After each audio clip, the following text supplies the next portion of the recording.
subjects joined by and are plural. That is joined by and is plural. The meaning is that the verb should be plural. So, for instance, don't write this one. Don't write this. What I'm going to write here. For instance, if you say honey and sumiat. What? And you are saying they are what? Plural. So that is honey and sumiat are in the class. Okay, our friends. Our enemies. Our friends. Right? So this becomes the subject. Don't say honey and Sunya is friend. No. They are two people and it must agree with the verb singular, plural. Okay. Continue and write this one. Yeah, I remember I told him. Subject joined by or nor. Take a verb that agrees with the last subject. So if let's say neither are here. The rule says that it takes the verb that agrees with the last subject. What's the last subject in the sentence? Friends. And the friends is a plural. So the verb should be plural. It could be the other way around. Neither Methodist friends nor herself is here. Very good. Because in that sense, the last subject is one person, singular. Yes. In other words, these words or no are singular words.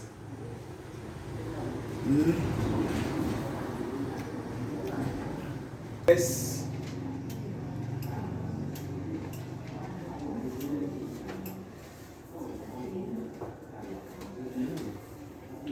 Most of the time you find these words beginning a sentence. They are not subjects. They are not subjects. Okay?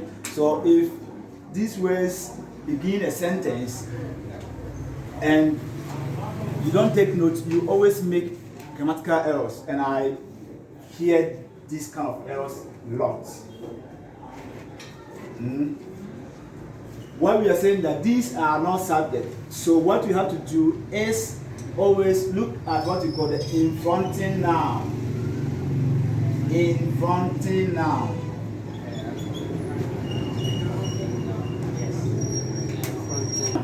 What you are going to talk about. If it is singular, then right after using this word, the verb should be singular. Yes. Maybe I want to say something like the presence of this girl. I can say, here is Queen. But if I mean the whole class, I cannot say, here is the student. No. Here are the students. So the infronting noun is always taking the what? The verb. But there are a lot of people who will be saying that here and so many things. So just take note that wherever you see these words, they are not subjects, but we take a subject from the infronting noun. So let's put it this way. 5 books. So there were 5 books on the shelf. Let's look at this one also. Content now, which is the report. Talking about one. If here happen to be reports, then could have been what? Here are the reports. But you're talking about one report. So here is the report you wanted. So take note, it's very, very important so that you don't commit a lot of grammatical errors. Okay. Navy. Air Force. Air Force. Collective nouns could either take a singular subject, verb, or plural verb. But it depends on what you want to say and what you mean actually. At times, what you mean will be different from what the receiver of the message will mean it. Yes. So in grammar, if you write it, probably the marker will only derive the meaning from what the question was intended for. But if you are speaking to someone, the person will only understand it from his point of view, but not from your point of view. And so it's very important to always use it clearly and more like accurately. So let's look at how we use this. A collective or collective nouns may be singular or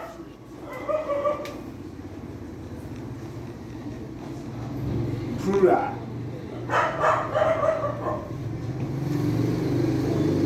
Depending on their use. Very important here. In the sentence.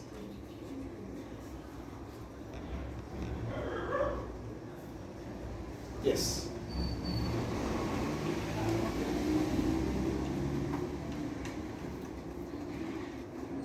And don't forget, we define collective nouns as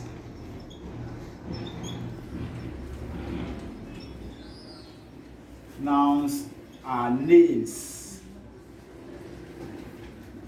given to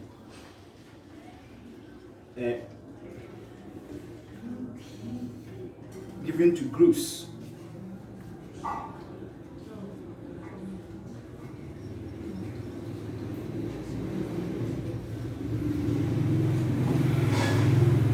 Mention examples like Gang of thieves. yeah, gang.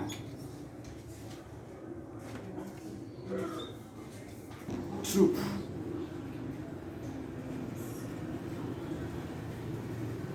United States.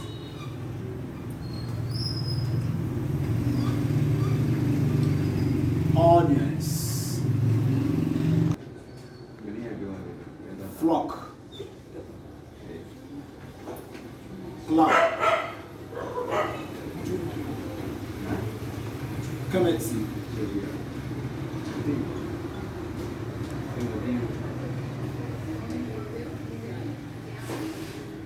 Group.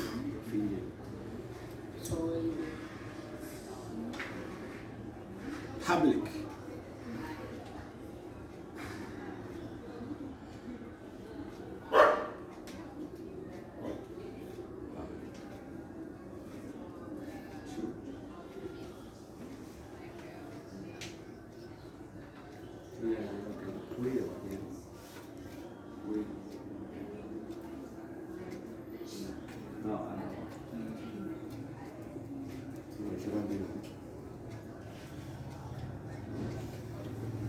Orchestra. We are saying that they can be or maybe singular or plural depending on their use in a sentence.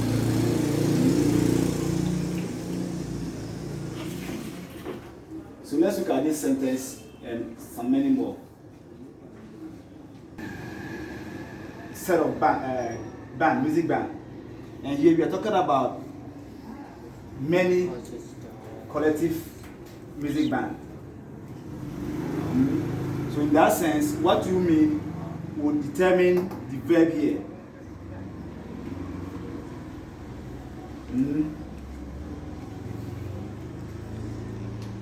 The team is playing a match today.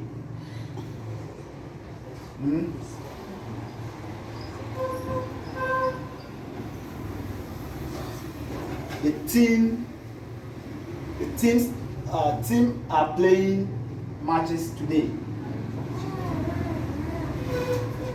If you say the team is playing a match today, you're talking about one particular team, maybe Yangon United. Do you have Yangon United? Yes. Okay, Yangon United. When we say the team are playing matches today, it means that all the clubs in Myanmar or Yangon are playing. All the teams, the team that they are playing. Yangon United is playing. Mandalay Wonders 11 are yeah, Thabarwa won that club. Plural verb or similar verb. But we said depending on how you use it. Yeah, and then this is the situation where you have this sentence. You have to say something like this. The family is deciding on what to do, what they want to do. The family are deciding on what they want to do.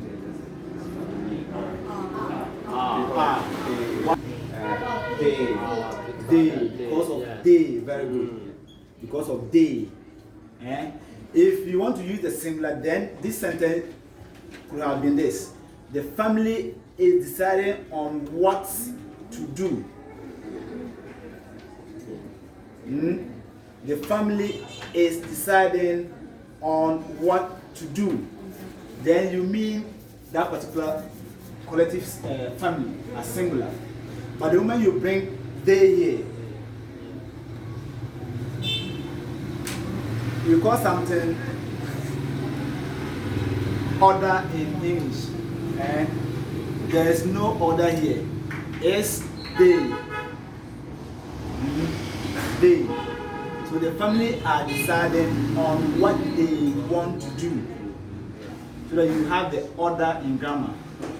If not, then automatically you can say the family is deciding on what to do. On what to do. To avoid the disorder or the inconsistency. Okay. So always take notes. The way you use collective nouns will determine how this verb will be, either singular or plural. Ideally, both are correct to use, but from my point of view, one will mean it differently. So if you use it correctly, then there wouldn't be any maybe like distortion or this way, ambiguity in your statements. And when you say ambiguous, ambiguous means understanding or meanings from different people. You understand what I said differently. You also understand it differently. You also understand it differently. That's ambiguous statement. And if you speak and many people read different meanings into your speech or your sentences, it's not good. Yes. For instance, if you're a leader and always you have to be called to interpret what you have said, it doesn't make sense. And you should be clear with what you say, so that at least the lay person will understand what you mean. Yes. Okay, any question on this before we take some exercise? Anyway, we don't have enough time.